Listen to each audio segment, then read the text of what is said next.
एक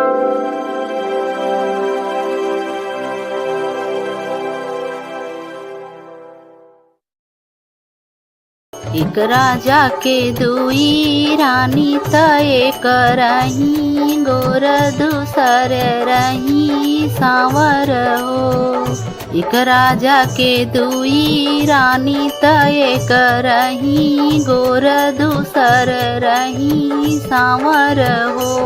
सखिया गोर की त सोवे राजा कोरमा सांवर की दुवरमा सांवर की दुवरमाई हो।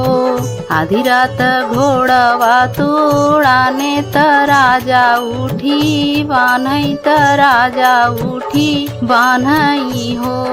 बहनी पड़ी गए राजा के पर छैया त सांवरी गर्भ से ही सांवरी गर्भ से ही हो। सांवरी बहारे घर अंगना त गोर की नीरे खाई गोर की नीरे खाई हो। हम त सोए राजा कोरमा त सांवरी दुवरमा त सांवरी दुवरमाई हो। सांवरी कामन छयल चित लायु त गर्भ जनायु त गर्भ जनायु हो। तू त सोऊ राजा कोरमा त हमहु दुवरमा त हमहु दुवरमाई हो। गोरी आधी रात घोड़वा तुड़ाने त राजा उठी बान्हे त राजा उठी बान्हई हो। गोरी पड़ी गए राजा के पर छैया त हमहु गर्भ से ही हमहु गर्भ से ही हो। इतनी वचन सुनी गोरकी त मनवा दुखित भये मनवा मलिन भये हो। सखिया सोई गई तानी चदरिया त मनवा वियोग भये मनवा वियोग भये ना। बहरे से आवले राजा त रानी से रज करई रानी से रज करई हो। रानी कमन संकट तोहरे जियरा त सोऊ दुख निदिया त मनवा मलिन केहू हो।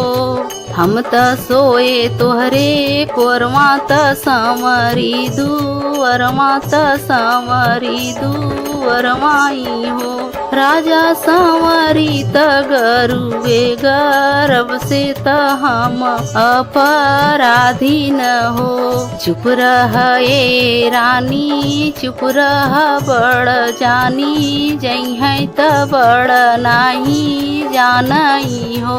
रानी सांवरी के होई है ललनमा त हमारे घर सोहर हमारे घर सोहर हो।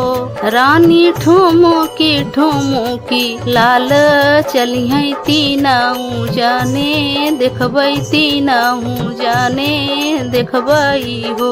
रानी तीनऊ जन के लेके चलबई गया तीनऊ जाने तरी जाबई तीनऊ जाने तरी जाबई हो। एक राजा के दुई रानी त एक रही गोर दूसर रही सांवर हो।